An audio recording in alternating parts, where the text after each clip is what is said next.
Hello and welcome back to another Rush Duel Links video.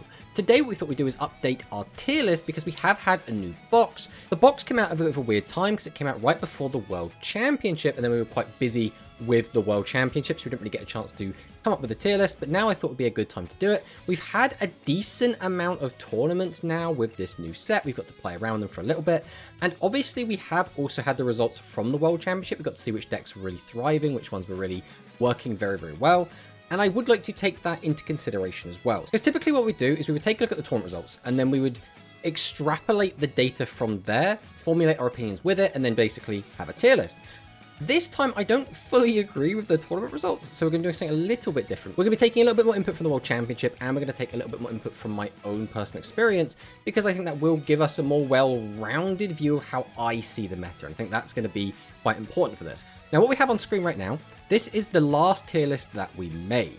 So a lot of you probably haven't seen this before, and that's because we made this on stream. This was basically our prediction tier list for the new box and where we thought everything was going to go.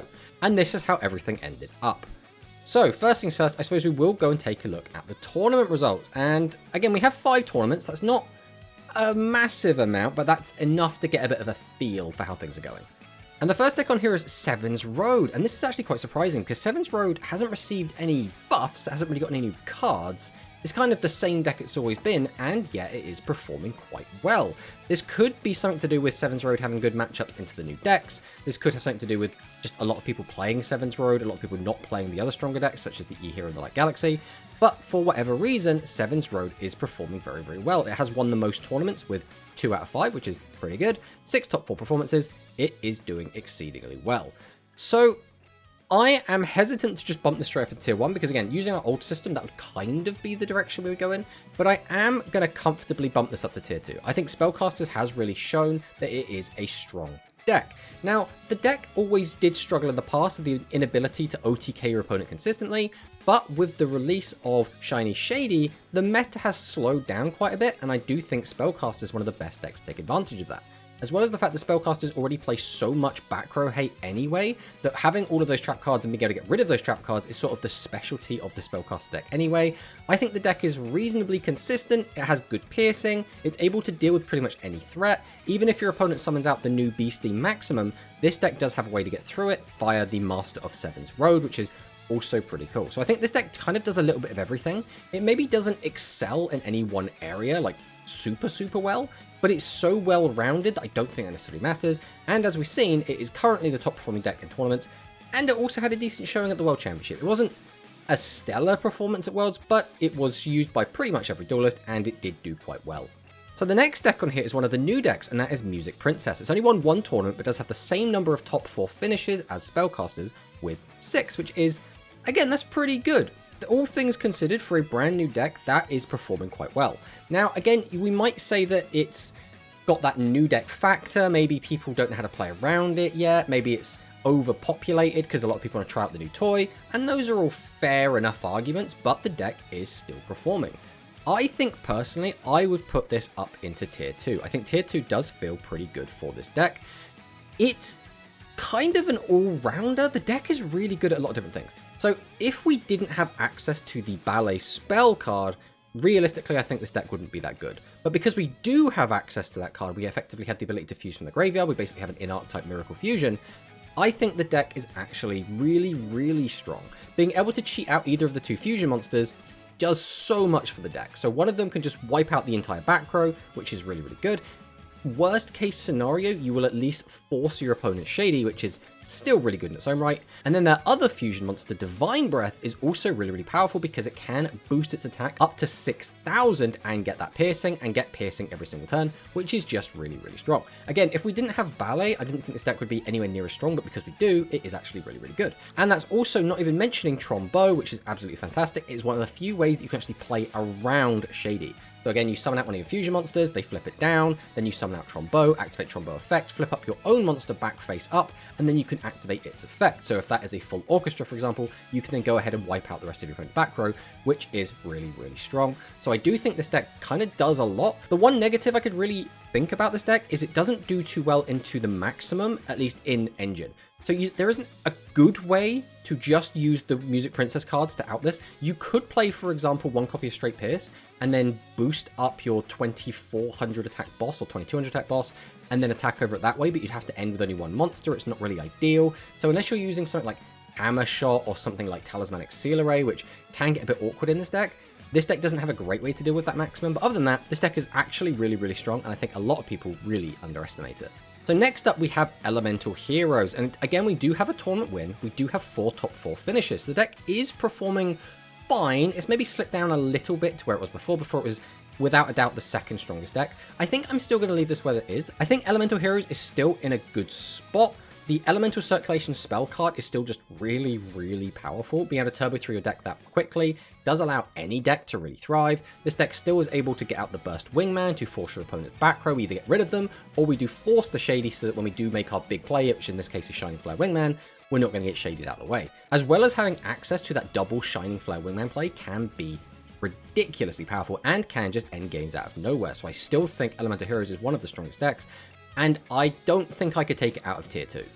And then the next deck we're going to talk about has caught us off guard a little bit. This is Light Galaxy, and 0 tournament wins is not something we were expecting for a deck that was the undisputed strongest deck, was putting up the most tournament results, was winning the most, has not been nerfed in any way, shape or form, and has just kind of fallen off a cliff.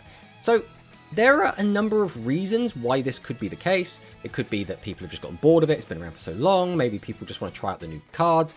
That's all fine, but it doesn't change the fact that the deck is still seeing play in tournaments, but is not converting as well as it could. For now, I am going to leave this in tier 1. We've only basically really had about a week's worth of tournament results, so we're still quite early days. For now, I think we are going to leave Light Galaxy in tier 1, because the deck is still strong. Like we say, it hasn't been nerfed. It's not like any of the brand new decks really hurt this deck. The one big issue I could say with this deck is naturally just in deck, we don't have a good way to deal with the maximum. And that is sort of a recurring theme you've probably heard us talking about, which is a lot of these decks don't have a built-in way to beat the maximum. Now, the maximum deck beast team itself is not like crazy powerful. It's not ridiculous, but it can catch people off guard. You can catch people without a good out to deal with it, or very, very few outs in the deck to deal with it, which can cause issues. The main issue you have for Light Galaxy is that you can summon out your Eternal Galactic Oblivion, which is fine. But as soon as it comes out, the maximum monster becomes 4000 attack and we can't beat it. And because of the Floodgate effect, we can't activate Eternal Galactic Oblivion's effect to boost it. So effectively, we have to get the Eternal Galactic Oblivion out, then we have to keep it on the field for a turn, so we need like a negate attack, for example, and then we'd be able to use it on the following turn. If we're not doing like exactly that, unfortunately, it's not going to have a very good time in that matchup.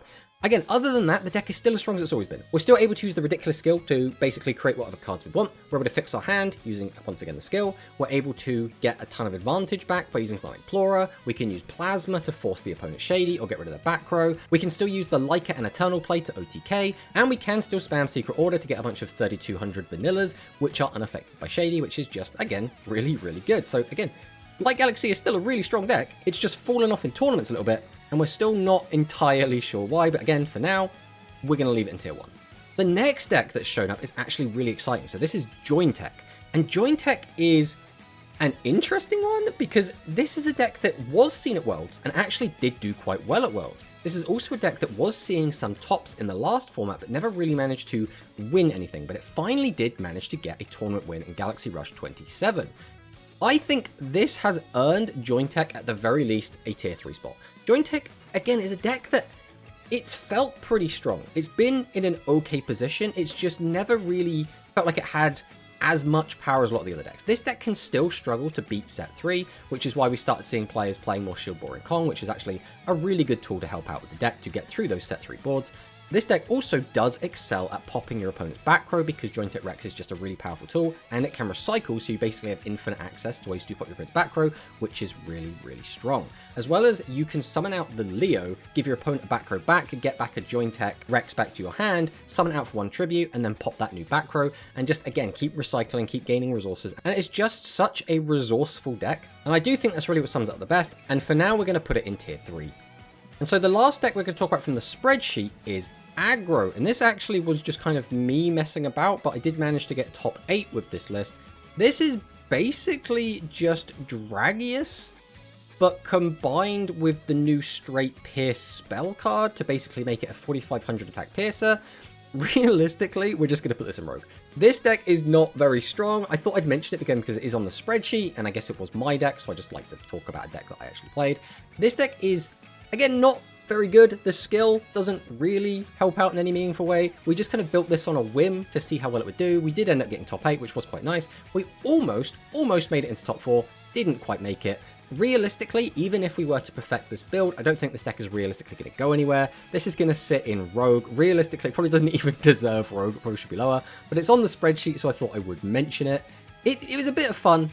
Overall, not going to be a very competitive option. So the other decks on the tier list currently, we do have Baseball. This deck had a really high win rate at Worlds, and so even though it hasn't been performing in tournaments as of late, I would feel really bad taking it out of tier 3, because again, the deck is still really strong. The World's innovation that we saw on this was some of the Japanese players were using Elemental Hero Burst Dinatrix and Elemental Hero Circulation. The logic being that if you activate the skill, you can search your deck for Burst Dinatrix, which means Circulation is always live. Then you can activate the Circulation, send the Burst Dinatrix, draw 3, discard, and then we can filter through our deck, fill up our graveyard to get that set up how we want, find our Dragonic Pressure, activate that, wipe the board, activate ideally 2 copies of Secret Order, bring back 2 Volcano Attack Dragons and OTK. If we don't have 2 copies of Secret Order, it's 1 Secret Order and 2 1500 Vanillas, and that is also OTK. So the deck is a relatively competent OTK strategy that can OTK just about through anything, and because most of its playmakers are normal monsters, you can also play through Shady, which is actually really strong. It's actually a little bit surprising that this deck has not been performing better in tournaments, because it is actually a reasonably strong deck. Overall, I do think this deck is still tier 3 worthy. It's just not, again, it just doesn't have those tournament results to back it up. And that's why I think this tier list has been really difficult for me. Just because some of the information I have and some of the stuff that I believe just really isn't lining up super well with the tournament results. So for now, we're going to leave this in tier 3, and we'll see when we update the tier list if it remains there. Next up, we have Red Boot, and Red Boot is going to remain in High Rogue. Red Boot is a strong deck, and it still can just OTK your opponent out of nowhere, but this deck is very dependent on finding exactly the Red Boot. If you don't find your Red Boot Dragon, it is really difficult to really do much of anything. So you can find Blue Fang and go along that line, but that line doesn't really threaten lethal a lot of the time. So most of the time, you really want to just find that Red Boot. You want to go into your full combo, summon it out, go into your fusion, burn your opponent for a ton, boost its attack of your opponent, and OTK. And this deck can feel really strong if played correctly, and again, if we draw the right hand, but it's just not doing it as nicely as we would like. And since Shiny Shady has come in, this deck has felt a bit weaker. I think a lot of people thought this deck would be completely dead with Shiny Shady coming out, because effectively your full combo kind of falls apart as soon as your opponent just has a trap card. But I think this deck is a little bit stronger than people give it credit for. It's just not in tier 3 for me at the moment. And then we have Chrysale Turbo. So Tearfing is a strong deck. So this is the Dark Galaxy deck where you get out the Chrysale, you have the Tearfing skill that gets you access to the equip spell, you slap it on your Chrysale, give it an attack boost and piercing, have it attack 3 times, and try and OTK your opponent. This deck again was at Worlds, and didn't have a great showing at Worlds, but still was there. Players did deem this to be one of the 5 strongest decks in the game effectively, and this deck can still just win games out of nowhere. The issue I have with this deck is it's kind of a, if your opponent just doesn't have any traps and everything just goes correctly, you can just kind of win. This deck can still technically win through trap cards. One of the World's games in top 4, one of the players did create a board, including a Shady. They activated the Shady to flip down the opponent's board, which had lethal, and then the opponent just tributed over that board, summoned out a new board, and found lethal anyway. So this deck is still reasonably powerful, but I do think you have to get a little bit lucky for it to work. This is kind of the slot machine deck for a reason, and if it works, it feels really powerful. If it doesn't, it really doesn't. So I'm not going to cover the Metarian and Dark Galaxy fusion decks too much, but they are both kind of here, they exist, they're around. The other deck I did want to kind of touch on is Cyber Dragon, because Cyber Dragon has got some new tools. Cyber Dragon still feels really bad. Realistically, Cyber Dragon probably doesn't need to be on this list in the same way that probably the aggro deck doesn't, but it did get some new cards, so I did want to briefly touch on it. The new cards the deck got are okay. The new Cyber Tactical Dragon is not super useful. The monster effect is actually quite good, but having to play Cyber Assault Dragon in the deck is not ideal, and going into that instead of going into like a Cyber Twin most of the time doesn't really feel that great.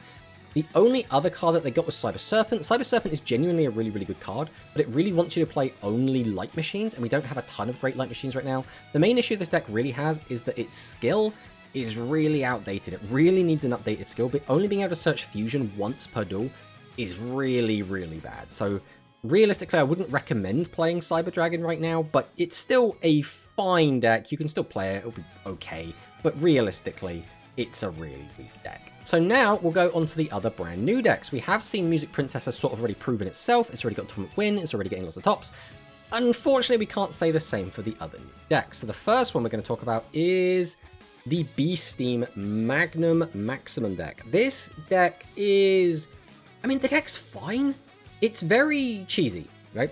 So either you'll summon out the Maximum, and it will floodgate your opponent, and they won't have an out, and you'll sit there for a few turns, maybe filling the graveyard, maybe you've already got the graveyard full, and you'll just attack over your opponent, get a couple of big piercing hits in, and you'll win the game, and the deck feels pretty good. Or your opponent just has an out to it, gets rid of it, attacks you in the face and kills you, or gets you close to death, and then you can't really recover. Or there's the other scenario where you just don't find the max and you just die because your opponent has access to piercing damage and just attacks you through all your zero defense monsters. This deck kind of feels like it is a tax put on players where sometimes you just say, you've got to have the out, and if you don't, I'm just going to beat you. And if you do, I'm probably just going to lose. So this deck, I think it goes in high road because this deck can win a lot of games. I have won a lot of games with this deck, but again, it's super cheesy. It feels like it is a strategy that is so full of holes that it can just fall apart very, very easily. But again, you can still win with a cheese strategy. It still can work, and the deck can feel really powerful. It's just, how often is it going to just easily be able to match up against a lot of these decks? The other issue is there are a lot of decks that just don't care about this. So for example, Baseball can just boost their monsters up to like 5,000. Elemental Hero Shining Flare Wingman just walks over it easily. Master of Seven's Road just beats it very easily. A lot of the stronger decks do have ways to just easily just get rid of this Maximum, and if you don't even have to like pay that tax of including like Hammer Shot or including like TSA to deal with it, it is so free to just beat this deck up. So realistically, I don't think we could have this anywhere above high road. Then we have V-Friend. V-Friend for me, I don't know if I would put it above or below the B-Steam, but it's a good deck if everything goes right. So if you're able to fill the graveyard, if you're able to get everything in there, if you're able to use V-Friend's effect, you're able to get it live very, very quickly, you're able to pop your opponent's board, you're able to recycle your V-Friends a lot and get multiple V-Friend activations in a turn, the deck feels like it's like a tier 2 deck. Like it feels really, really powerful. The issue is, that doesn't always happen. As well as the fact we can't activate the skill on turn 1, it means sometimes you just look at your opening hand, have a bunch of bricks, and go, I can't really do much of anything. Like, the best case scenario of a brick is that you've got like 2 cards in your hand you can't use. Worst case, you've got 5 cards in your hand you can't use, and you just pass the turn, which is really, really bad. As well as the fact we can't search the friend with the skill feels really, really bad, because again, without that card, we're not really doing much of anything. And the big, big thing is that all of these monsters have 0 defense, which feels so, so bad.